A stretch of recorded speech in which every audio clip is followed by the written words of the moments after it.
Olá, amigos! Estamos iniciando mais um Valorizando a Vida. Este programa que leva até vocês assuntos relacionados com a saúde, a família, a espiritualidade e o espiritismo. Precisamos nos conhecer, porque muitas doenças elas se manifestam através das nossas emoções. O Dr. Sérgio Felipe de Oliveira vai nos falar hoje sobre a internalização e nós precisamos compreender para que possamos viver mais saudáveis. E nós convidamos vocês para acompanhar o que o Dr. Sérgio Felipe de Oliveira vai nos falar. Quando o meu paciente ele chega no consultório e ele teve alguma vivência reflexiva sobre a vida, ele gastou algum tempo pensando recursos, espiritualidade, psicologia positiva, recursos, vamos dizer assim, de busca interior, de internalização, que é o motivo da nossa conversa de hoje. Então, quando chega no consultório já com um movimento criado nesse sentido, é muito mais fácil de trabalhar aquela moléstia. É porque muitas vezes a pessoa chega, por exemplo, com uma dor crônica. Dor crônica é diferente da dor aguda. A dor crônica, o que acontece na dor crônica? Vira outra nosologia médica, porque perde-se a ligação com uma fonte produtora da dor. E a dor passa a ser gerada num circuito do sistema nervoso central. Não tem mais vínculo com o agente exterior. E aí aquela dor crônica, ela vai, vamos dizer assim, se movimentando de uma forma que é difícil tratar quando se descobriu, inclusive, que a dor crônica está ligada à depressão. A mesma alteração no cérebro provocada pela depressão é na dor crônica. Usa-se remédios, os mesmos medicamentos na depressão e na dor crônica, estabilizadores do humor, antidepressivos, não é? Mas, sobretudo, fala-se de espiritualidade, fala-se de aprofundamento na busca interior, de encontro, de que há referências de transformação. Não basta só tomar o remédio. Eu dei um exemplo da dor crônica, mas existem muitas outras moléstias que escondem ou arquivam ou que sinalizam, até paradoxalmente falando, que há alguma coisa a transformar dentro de nós. Então, esse processo de internalização é sempre um chamado da vida, na maior parte das vezes, nas nossas adversidades, nos nossos sofrimentos, nas situações difíceis, complexas. Então, a vida nos impõe não gosto dessa palavra impõe, nos convida a um movimento de internalização a partir dos desafios que se colocam diante de nós. E essa busca da internalização é muito importante, ela tem a ver com identidade, que é você se conhecer em todas as suas dimensões, o seu corpo, consciência corporal, a sua mente, como se movimentam os seus pensamentos, a sua vontade, os seus propósitos, as suas emoções, que circulam as emoções, a gente tem raiva, a gente tem mágoa, a gente tem nojo, a gente tem ódio, a gente tem alegrias também, a gente tem, enfim, êxtase, tem muitos tipos de emoção, mas nós precisamos trabalhar essas emoções para que se transformem em sentimentos que possam fluir, que possam se tornar funcionais em nossa vida. Então a gente precisa parar um pouco para pensar. Sempre quando vem uma adversidade, a vida está convidando, está cutucando, olha, vê se você se conhece um pouco mais. Por quê? Para saber lidar com aquela problemática que tá nos cercando. Então, você vai entender o que eu estou dizendo. A pessoa chega aqui com um sofrimento e vem no médico, vai tomar um remédio, não é? E aí eu coloco, puxa, mas vamos buscar a causa interior disso. E a pessoa nunca ouviu falar de interiorização, nunca ouviu falar de que existe um inconsciente, Nunca ouviu falar de que existe uma movimentação psíquica ou uma psicossomática de tudo que nos acontece? Até uma psicodinâmica relacional. Uma criança, por exemplo, ela capta tudo que acontece em casa, no seu psiquismo, nas nossas emoções, aí começa a dormir mal, aí começa a chorar muito, aí começa a ter distúrbio do aprendizado, aí começa a ficar agitada, aí tem uma deficiência de atenção, aí já vão dar a Ritalina. Calma, calma, pera lá, calma. Existe uma psicodinâmica que interfere em nossa vida, existe um universo emocional das nossas relações, a criança capta. Às vezes nós precisamos de pensar como é que está sendo a ambiência em casa. Não é fácil a ambiência em casa, é sempre um desafio. Em casa a gente reúne somos pessoas em casa que reunimos muitas coisas do passado, nós, novelos, emaranhados, que precisam ser transformados em laços de amor. É trabalhão educar os filhos, é um trabalhão relacionamento conjugal, é um trabalhão relacionamento entre os irmãos, tudo é muito trabalhoso. Mas, para que nós possamos transformar essas experiências difíceis, seja nas desordens do nosso corpo, do nosso organismo, seja nos distúrbios relacionais, seja até nas dificuldades sociais, né? Quando a conta aperta, quando falta o dinheiro, abala a pessoa, porque abala a segurança de cidadania dela, não é? E nas situações em que a pessoa é vulnerável, fica vulnerável à violência, né, das diversas ordens, então, tudo isso abala a estrutura da pessoa. São desafios complexos, mas são sempre convites para que nós busquemos dentro da gente, isso é a interiorização, aquilo que possamos ter de melhor. Olha, não dá para entender nada disso se a sociedade não estiver disposta ao amor, à paz e à solidariedade. Sem esse paradigma, não faz sentido nada disso. Olha, veja, quando você nasceu, então você estava dentro da barriga da tua mãe. E aí estava tudo sendo suprido pela placenta, a circulação placentária levava todos os nutrientes para você. E você estava ali chupando o dedo no meio daquele líquido amniótico. Nem a pressão da gravidade fazia qualquer diferença para você, porque imerso no líquido, você estava ali suave, com o impulso gravitacional diminuído, não é? Não precisava nem respirar, porque a respiração era feita através da oxigenação placentária. Olha que paraíso, não é verdade? E acolhido ali no quentinho da barriga da mãe. E aí o que acontece? Acontece uma coisa estranhíssima. Você ali está todo confortável, de repente o útero começa a contrair, você começa a se sentir apertado, aí arrebenta a bolsa e o líquido amniótico vai, e você vai numa enxurrada, passa por um túnel apertado, e aí já te catam e já está frio, e aí já é aquela coisa. Não é? Então, o mundo caiu. Não é verdade? O mundo caiu. E o que salvou aquele bebê do mundo que caiu, do mundo dele, que ele estava confortável? O acolhimento. O amor. Na medida em que ele foi ali abraçado, aninhado, colocado no quentinho, foi dado de abraço à mãe, e é esse acolhimento. Então, quantas vezes nós, na nossa existência, não acabamos nos situando numa situação parecida como essa? Estava tudo bem e, de repente, uma enxurrada de situações nos coloca vulneráveis. E o que nos salva? O acolhimento. É por isso que não há sentido se a sociedade não for acolhedora. Por exemplo, quantos casos psiquiátricos difíceis existem nos lares?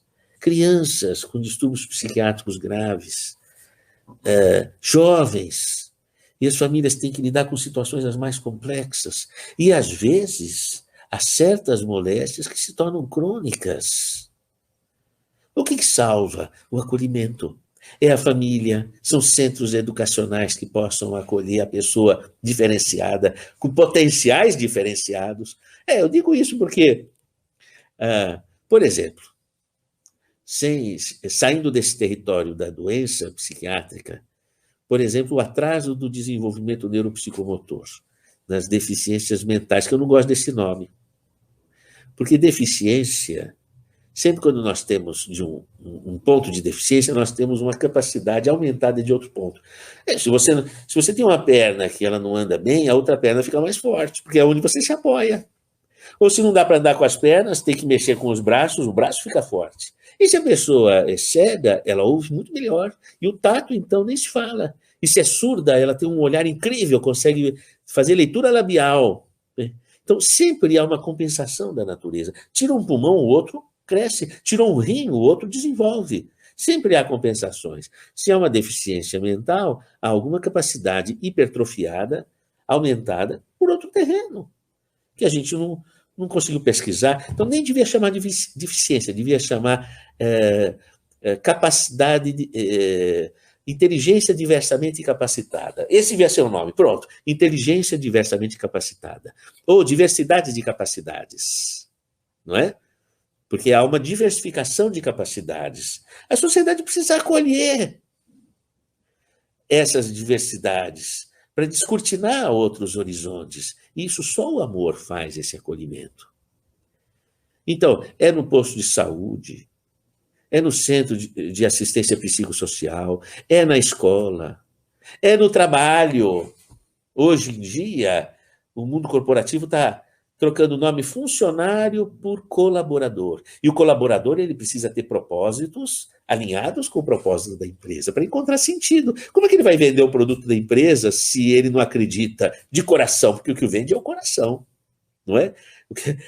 O que eu quero dizer é o seguinte, esse vender entre aspas, né? Eu quero dizer assim, o que convence o outro é o que sai do teu coração, porque é verdadeiro, é nesse sentido. Então, se eu acredito naquele produto, não é? Realmente é verdade aquilo, eu acredito e aquilo é verdade, então aquilo lá as pessoas vão desejar. Então, o propósito alinhado com o trabalho, o colaborador com a empresa, e a empresa deve ser sempre uma escola, porque nunca a gente para de aprender. E deve haver honestidade e acolhimento, e deve haver diversidade, porque nesse ambiente econômico que nós vivemos hoje, em que a inovação precisa estar sempre aparecendo, se não houver diversidades, não há inovação, porque não há ideias diferentes. As ideias ficam calcificadas ali naquele ponto. Não muda, não diversifica. Então, o que isso é? Acolhimento.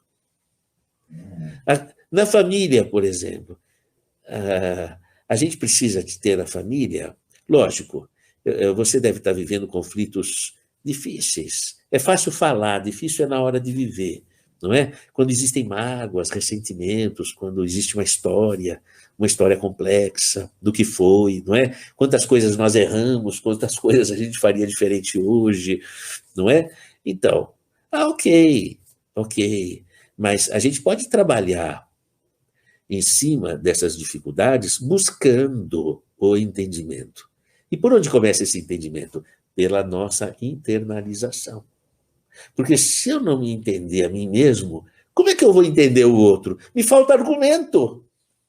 Então, às vezes eu vou buscar uma psicoterapia, às vezes eu vou assistir uma live, como essa daqui, que fala algumas palavras que possam trazer luz ao nosso raciocínio, à nossa compreensão. Eu vou ler um livro, vou ler uma revista, vou conversar com uma pessoa que entende mais, um amigo, ou vou procurar um profissional de psicologia, vou procurar um médico com alguma condição de formação que possa me ajudar nessa área psíquica. O que é? Um profissional holista que possa me dizer coisas aprofundadas a respeito da existência. Essa busca de internalização é a nossa melhor ferramenta para lidar com as grandes dificuldades.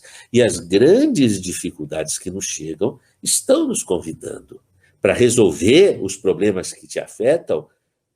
Primeiro, buscar dentro de você os recursos para lidar com o problema. Então, precisa dessa internalização, de buscar dentro de você, de se conhecer, para você poder expressar esse movimento. Como é que chama esse conjunto de fatores? Chama resiliência.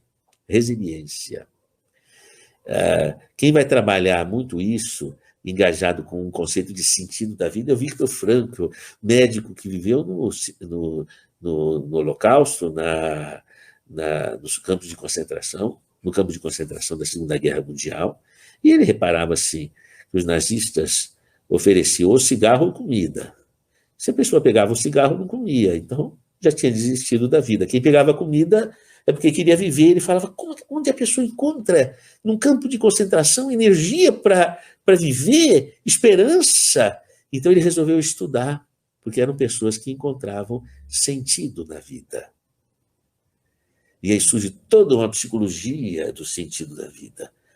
Às vezes eu pergunto para uma criança, chego aqui no consultório, uma criança para ser atendida, e eu pergunto para ela a primeira coisa, o que você vai querer ser quando você crescer? Qual é seu talento?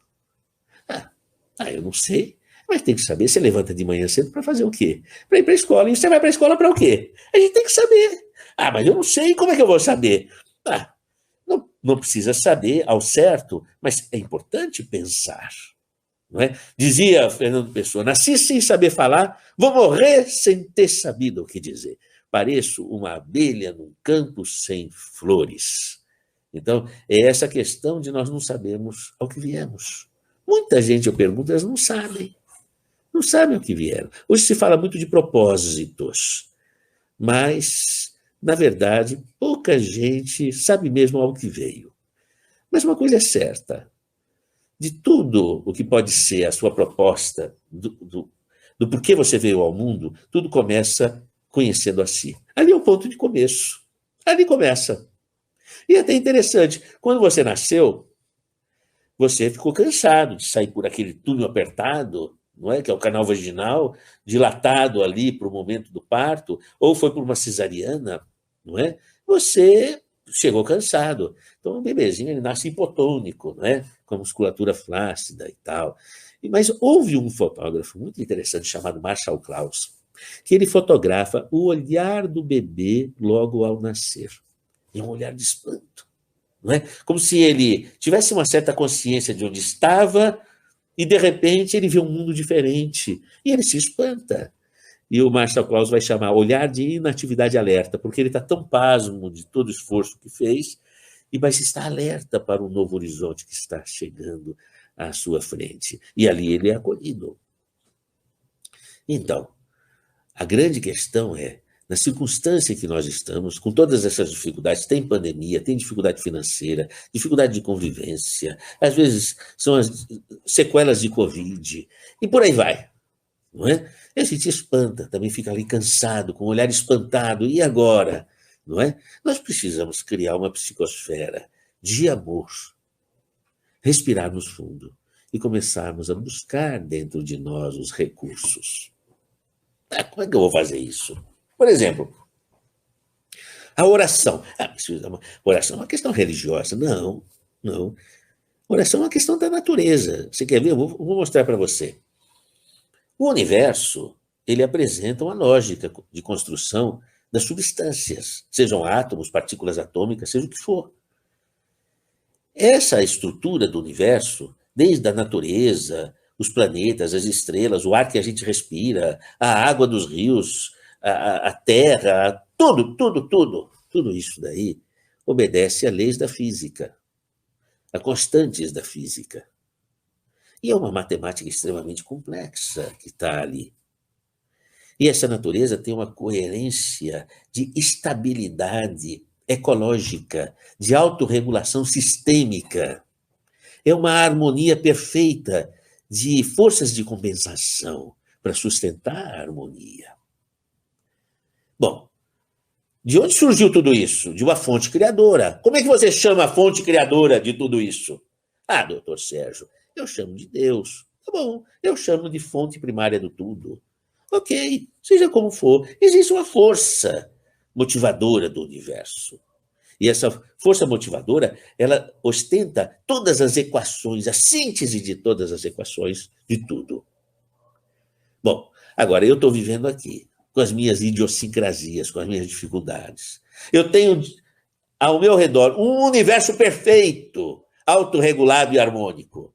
Eu tenho que parar um momento para expandir minha consciência, entrar em sintonia com essa natureza que me cerca. Eu vou respirar fundo, encher meu pulmão de ar. Eu vou tentar perceber o canto dos pássaros, ou eu vou imaginar uma luz que circula o universo, uma luz criadora, a luz divina. E eu vou procurar entrar em sintonia. O que acontece quando eu entro em sintonia com essa natureza maravilhosa e perfeita? Eu calibro as minhas forças psicofísicas.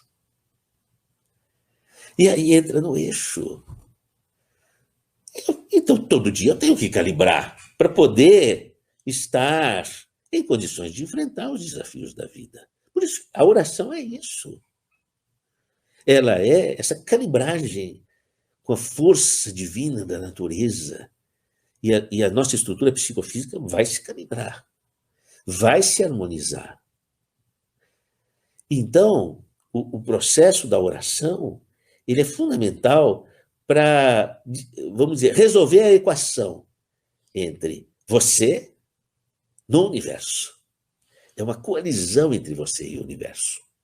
E essa percepção é uma internalização extraordinária.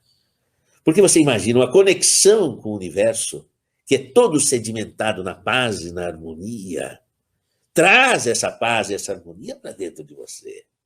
E aí você vai enfrentar os problemas com outra condição. Mas não é uma coisa que se faça de uma hora para outra. Isso é o cultivo, é o processo educativo, é a busca contínua de autoaprimoramento através da internalização. E aí, de repente, no meio de tantas dores, tantas dificuldades, nós vamos descobrindo pedaços de nós mesmos que nós nunca tínhamos imaginado. E é muito interessante como em todas as fases da vida nós temos descobertas. O senhor João, ele estava demenciado com Alzheimer. E a esposa dele, Maria, cuidava dele. E aí ele olhava para o redor dele, na casa, e perguntava para Maria, onde é que está a Maria, minha esposa? A Maria pensava, puxa, a esposa sou eu, ele não está me reconhecendo? Sou eu. Não, não é você. E aí João começava a chorar. Eu estou sozinho. Onde é que está minha esposa? E vai. Não, olha, aqui, olha, é ela mesma. Olha a fotografia, olha a certidão, olha isso, olha aquilo. Olha, aí, num insight determinado, ele fala, nossa, é você mesmo. Maria, você estava aí. Nossa, eu pensei que eu tinha te perdido. E eu te queria tanto. Eu pensei que eu estava sozinho. E agora estou com você. Agora vamos ficar juntos. Puxa.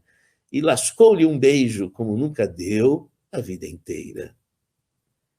Bom, antes do Alzheimer, era um empresário bem-sucedido, preocupado com as contas, com as questões materiais, não tinha tempo para Maria, não tinha tempo para afetuosidades, nem sequer percebia Maria, e de repente, depois daquele Alzheimer, ele descobre o amor. Será que o seu João estava doente mesmo? Porque eu tinha prescrito a memantina, prescrevi também um transdérmico de Excelon a 15, e, bom, não resolveu muito, mas eu fiquei desconfiado talvez. Que o seu João não estava mesmo doente, mas ele tinha se curado. É muito interessante porque quando o bebezinho perdeu a barriga da mãe e ele nasce por nada e só é salvo porque é acolhido, é naquele momento de perda completa de suas condições que ele inicia o seu renascimento. E é muitas vezes nas dificuldades que nós passamos, nos grandes desesperos que às vezes nos acometem, que nós precisamos de entender que a natureza sempre vai nos acolher. Aí eu tenho que fazer data venia a misericórdia divina. A vida é regida por essa misericórdia divina. Nós devemos confiar na vida sempre quando buscamos amar. E muitas vezes as coisas que nos são perdidas representam a descoberta daquilo que pode ser a beleza mais profunda daquilo que devemos buscar dentro de nós mesmos. Assim dizia o poeta Drummond. Amar o perdido torna confundido este coração. Como pode o ouvido contra o sem sentido apelo do não? As coisas tangíveis tornam-se insensíveis à palma da mão. Mas as coisas findas, muito mais que lindas, essas ficarão. Uma luz em teu coração. As respostas que nós buscamos, elas sempre estão dentro de nós. Pensem nisso. Até a próxima.